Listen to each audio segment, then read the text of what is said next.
Now, we will going to take up how to derive a stress and total elongation in a uniformly tapering circular or round section bar. So here we have a tapering rod wherein we have the outer diameter, bigger diameter D1 and the smaller diameter D2 having a taper cross section, and this is considering a section at diameter D. So this is the diameter D at the cross section having the length L, and the diameter of the bar which we are considering the section will be at a distance x from the bigger end having some thickness which will going to be dx, which is going to be infinitesimally small cross section. So thickness. Now change in diameter over the length we want to find out. So what is the change in diameter? So we have D1 and we have D2. So D1 minus D2 will going to give you this cross section here and this length here. So this is what is D1 minus D2. Now therefore rate of change of diameter. So once you say the rate, so since the length of the bar is L, so D1 minus D2 by L will going to give the rate of change of diameter. So that means at every cross section what will going to be the value? So it is D1 minus D2 by L. So length at individual cross section. So consider an elemental length of bar dx at a distance x from the larger end. So here we are considering the diameter dx, diameter d at a distance x from the larger end. So distance dx, length of the bar dx at a distance x from the larger end. Let d be the diameter of the bar at the section considered. So what will going to be the diameter at that particular cross section? D will be equal to d1 minus d2 by L into x. So here, so what is the diameter at this cross section? So d1 minus d minus, so d will be equal to, in terms of d1 minus d2 we need to express. Therefore diameter at this cross section, what is the diameter of this cross section? D1 minus of D1 minus D2 by L into X. By L into X. So we will going to take this D1 minus D2 as L. So I mean K. So we will go, therefore D will be equal to D1 minus K into X. So we are going to substitute the value of K as, substitute the value of D1 minus D2 by L as K. So therefore it should be D1 minus K into X. So what will going to be the area of cross section of the bar at a distance x from the larger end? A will be equal to pi by 4 into d square. That will be equal to pi by 4 into, what is d? D is nothing but d1 minus k into x. So d1 minus kx the whole square. So what is the elongation of the element? That is p into L by A into E. So that will p into, what is L? The length of the cross section. The length of the cross section here we are considering it as dx, which because he says let d be the diameter of the elemental length of bar dx at a distance x from the larger end. So this distance what we are talking about. So that will be equal to p into dx by pi by 4 into diameter. Diameter is d1 minus kx the whole square into E. So this is the elongation of the element. So individual element. Suppose if you are considering for the total elongation of the bar, then you have to have delta L which will be equal to, so integrating between the limits, so 0 to L p dx by pi by 4 into d1 minus kx square into E. So once you do that, so then what happens here, 4 pi by 4 can be taken as outside, p is also can be taken as outside. So when you take it to the numerator, 4p by pi into E into integration between the limit 0 to L dx by d1 minus kx the whole square. So that is what we have written here, 4p by pi into E by integration between the limit 0 to L dx by d1 minus kx the whole square. So on integration you will going to get it as 4p by pi into E into k into 1 by d1 minus kx. So integration between the limits 0 to L. So what is the value of k? Now we are going to substitute the value of k here. The value of k is d1 minus d2 by L. So 4 into p into L by pi into E into d1 minus d2 into 1 minus d1 minus k into apply the limits of 0 to L 1 by d1 minus k into L minus 1 by d1 minus k into 0. X is 0, so that becomes the term will going to become d1.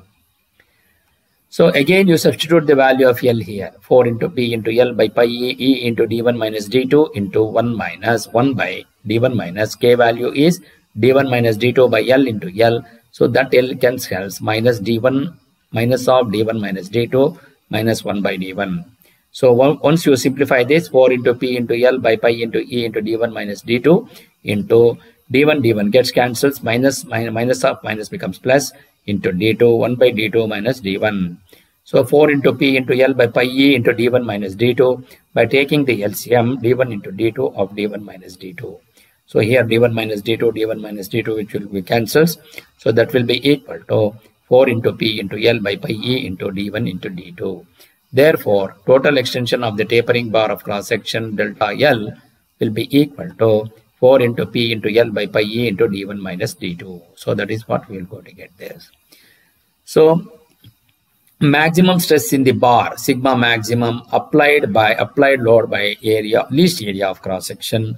So sigma max will be equal to P by pi by 4 into d2 square, because the diameter of the least cross sectional area is d2, which is the smaller diameter. So this is how you will be able to find out derive the formula for the total extension of the rod of the tapering bar. Now we will going to take up the stress and total elongation in a uniformly tapering rectangular cross section. So what is that? We have a rectangular cross section of the larger end will going to be at A and the smaller end at B, having the tensile load is applied, having the total length of the bar is L, taking the cross section at the point here, so that will going to be C. C by T is the thickness, a rectangular cross section. So change in width in length. So change in width in length L will be equal to A minus B. Rate of change in length will be equal to K is A minus B by L. So one should do that. Consider an elemental length dx at a distance x from the larger end. So x from the larger end. So here let C be the width of the bar at this section. So C be the bar at the width of the cross section here. So which will be equal to C is equal to A minus of A minus B by L into X. So the same way what we have found out for the tapering cross section, A minus B by L is the rate of change of width by the cross at the rate of change of width. So here A minus B by L into X is the let C be the width of the bar at this section. So A minus K into X, substitute the value of K as A minus B by L. Cross-sectional area of the elemental cross-section will be equal to, so here what is that? Cross-section area of the elemental cross-section is C into T. So what is the value of C? C value is A minus K into X. So A minus K into X into T. Elongation of the element will be equal to P into dx divided by cross-sectional area A minus Kx into T E. So total elongation of the bar will be equal to 0 to L P dx by A minus K into X into T into E. So P is a common fact, P is the constant, T is a constant, E is a constant, P by T into E 0 to L dx by A minus K into X. So that will be equal to on integration P by TE into 1 minus K into log E of A minus Kx into 0 to L. So P by T into E into K into minus log A minus K into L plus, so apply the value of X at 0 is a log A to base E. So one should do that. So here P into L by T into A minus B into minus log E of A minus, what is the value of K? The value of K as here A minus B by L. Substitute the value of K as A minus B by L. So what happens if you consider that LL will get cancelled, A minus, so A minus which will going to be A minus A will going to be get cancelled. So A minus of A minus B plus log E or log A to base E. So one should do that. So what happens here? Minus A minus gets cancelled. So you will going to get log B minus log B to base E plus log A to base E. minus log B to BC plus log A to BC, P into L by T into E into A minus B. So then what happens? So if applying the logarithmic rule, P into L by T into A minus B into log A by B to base E.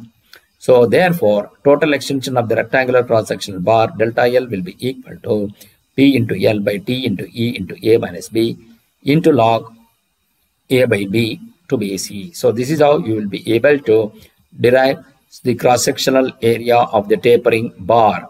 So what will going to be the maximum cross-section? The maximum stress in the bar will be where you have the least cross-sectional area. So sigma max will be equal to applied load by least area of cross-section, which will be equal to P by B into T. Why B? Because B is at this cross-section where you have the least cross-sectional area, B into T. So that is how B into T will go together. Therefore, sigma max will be equal to P by B into T. So this is how you will be able to find out the maximum stress and the total elongation of the bar for the uniformly tapering bar having the width A at the larger end and width B at the smaller end. Thank you.